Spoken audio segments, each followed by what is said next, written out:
everybody, Terrence Popp here with another episode from the Lair.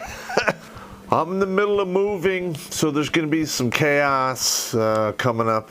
I may or may not have to film a few of these Lair episodes from my car as I'm traveling back and forth between New York State and Michigan, carrying all my sensitive items and bullshit that I don't want movers to touch or people to fuck with. Kind of persnickety about my sensitive items, if you know what I mean. Okay, so I have a few more miscellaneous stories, and then we're going to move on to some Ranger School stories. I have a whole assload of those. I was in Ranger School and pre-Ranger for 4 months and 15 days, and I was the administrative first sergeant, so I had to be present in, mentally for pretty much the entire thing. I couldn't mentally check out, so that always makes shit a lot easier when you just smooth sail through the whole thing. All right, this is a little thing that we used to do. It's kind of gross. But, when you're young, stupid, and you're throwing back booze, nobody cares. We used to call it a puke for power party. And the way that would work is, we'd pound some beers, and then you pound some, hard liquor, until you get to the point where you're going to puke. And then, you have a line that you can't cross. And then you can run all the way up to the line, or you can do, whatever your technique was. But the person that could throw up and throw the vomit the farthest won all the money in the hat. Is that some twisted, demented stuff or what? I mean, Jesus Christ. But, it was fun. A lot of funny stories. Slipping and vomit and stuff. But, what are you going to do? Let's see. All right, so this particular one took place, was after the Panama invasion. It was before I went to Ranger School. I was healing up. I was hanging out with some chick in, I think it was the Washington Huskies, which is their state college. She was a swimmer on the swim team. It was kind of a weird deal. I'm not going to say her name. Very attractive woman, built like a brick shit house, racked and stacked. It's good to go. And I remember, I drove up there and I went to her dorm to see what was going on. And she had left me a note. She was at this frat house, whatever, 3 or 4 blocks away. So I walked down there and, I don't know the deal. I was just, an airborne ranger. I really didn't hang out in the college scene, and the weird thing is, like, the whole time I was in the Army, I was always thinking about the great time I was missing not being in college, because all the dudes I went to high school with were in college and having a great old time, whatever. Little did I know, like, after the fact when I compared notes, that they were just fucking boring. Their fucking college experiences were nothing compared to what I did in the Army.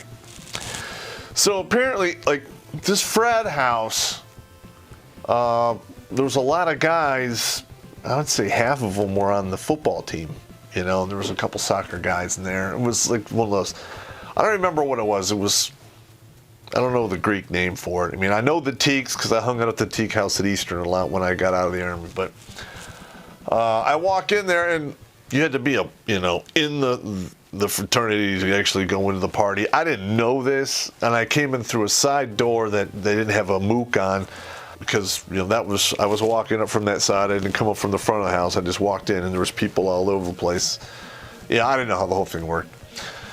So I remember I'm at the keg getting a thing of beer, and then there's like these 3 dudes. I mean, they're huge. These huge dudes. They're like, the smallest one was probably 240. It's somewhere between 240 and like 330 or something. One guy was like 6 foot something or other. And they knew everyone there because, you had to be in the fraternity. They didn't really recognize me. So they were like, who the fuck are you? And I'm like, well, I'm here to meet such and such, and she left a note, for me to meet her here. And then they start giving me all kinds of shit like, fuck you, get the fuck out of the party, you're not invited here, do you know somebody here? And I said, well, I don't know anybody in the fraternity, and it got into this like fucking weird kind of standoff thing. And then before I know it, it's me, and there's like 8 fucking dudes. I knew this was gonna go fucking south. So I remember I sat my beer down, and I looked at the one dude, and I remember he was a little shorter than, but everyone seemed to follow this one guy, and I looked at him and I said, this is the way it works, bro. My name is Terrence Popp. I'm an airborne ranger. I just survived the Panama invasion. Now I'm here having a few beers. The girl I'm dating came here, left a note on her dorm. I'm gonna find her. And if any of you motherfuckers lay a hand on me, I will leave. And I will come back with a platoon of motherfuckers, and I will burn this motherfucking house to the ground. Do you fucking understand me? And they all kind of went, it's all cool, man. It's good, yeah. They hand me my beer, and after that I was good. Nobody fucked with me. Because, I guess the word gets out, It is what it is. And I was only like 167-ish at that time. I wasn't really huge or anything. I was ripped up pretty good, in great shape. But look, I can't fight a whole fucking football team, okay? I'm just one dude. It's not gonna fucking happen.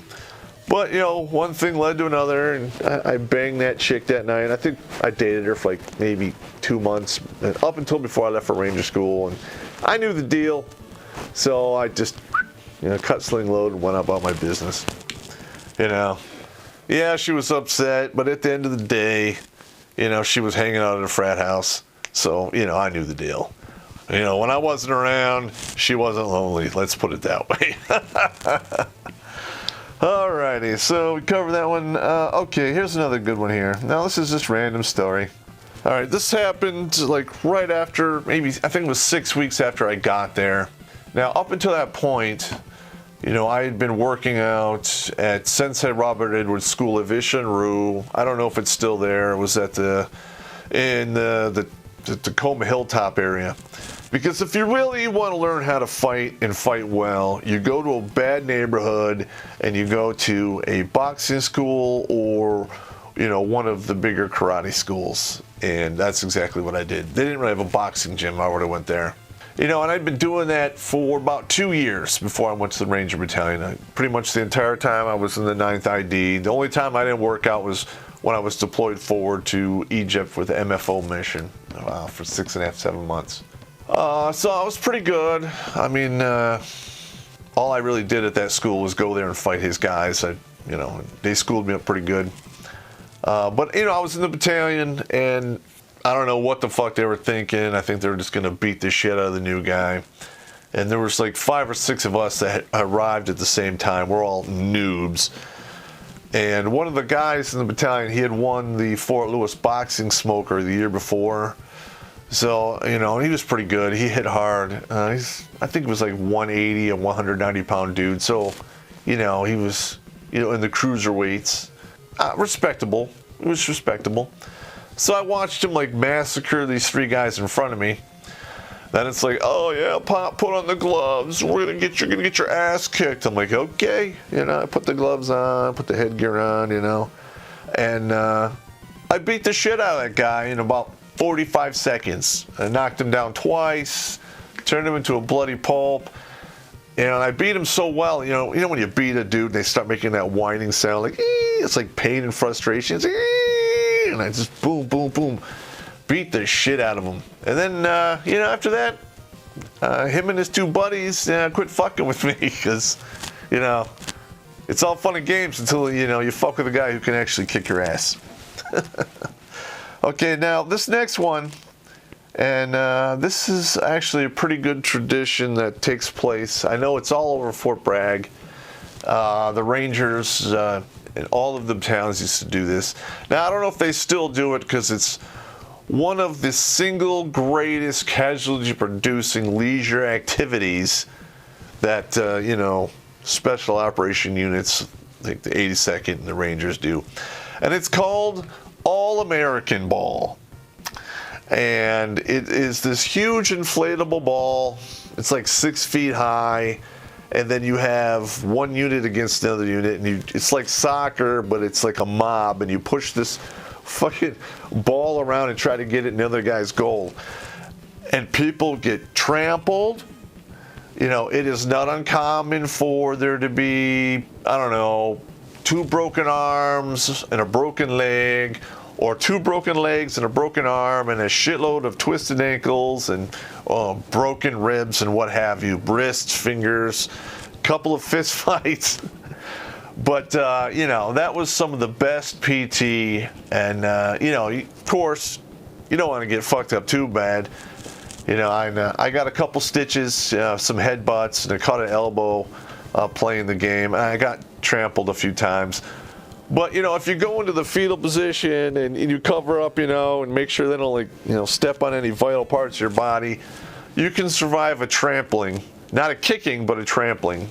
It's only 60 guys. I mean, what's a little trampling between friends?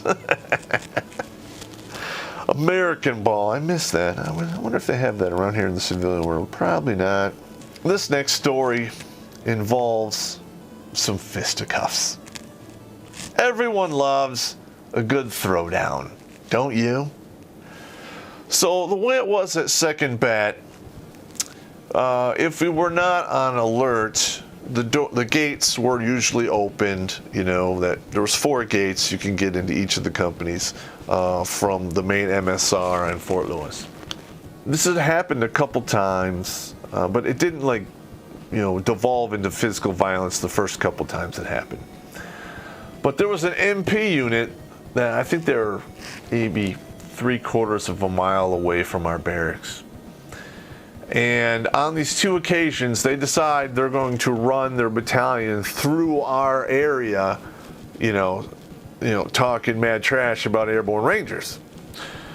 And the first couple times, we were already in formation, and the NCOs and the officers were able to keep us contained, and, nothing really happened. There was some swearing, flipping off, usual bullshit.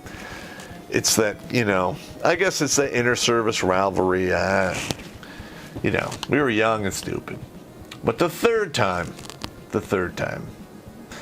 we had just got back from a battalion run, right? We ran through the gate, and then we had broke down, as soon as we got through, they kind of semi-released us to our companies, and, the companies were breaking up and starting to march back, where their company areas.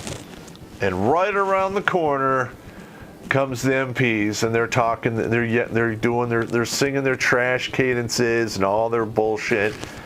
And literally, we're all sweaty and tired. We ran, I think, 7 or 8 miles on that battalion run, and it was just like we heard them, and we're like, and it was on. It was on. You had the battalion of airborne Rangers against the battalion of NPs, and it was a melee for the history books. I mean, people were getting hit with guidons. I mean, I watched this one, I think it was a captain, one of the MPs. He's like, break it up, boom, knocked him out cold. I saw one of his teeth come out of his head. Boom, his head did the double bounce on the ground. I was like, oh shit, he's hurt bad. I got some really good shots in there. And it lasted for like 15 minutes. It was a 15-minute melee, and it was glorious. It really was. Many a man had to go to Madigan, and more MPs than Rangers, and it was a damn good beatdown. And I don't believe there was one Article 15 given, not one letter of reprimand. I don't even think one shit, damn, or give a fuck was given, because everyone got punched in the face, including I believe their battalion commander and sergeant major got tooled up too. I mean, it was in the Fort Lewis paper. I mean, the memories. And you know, it is what it is. You know, I think I had a shiner, and I didn't get my nose busted that time. I mean, I've had my nose busted like 5 times. So after the first time or second time, it's really not that big of a deal. After that, you pretty much know what to expect. No, it is what it is.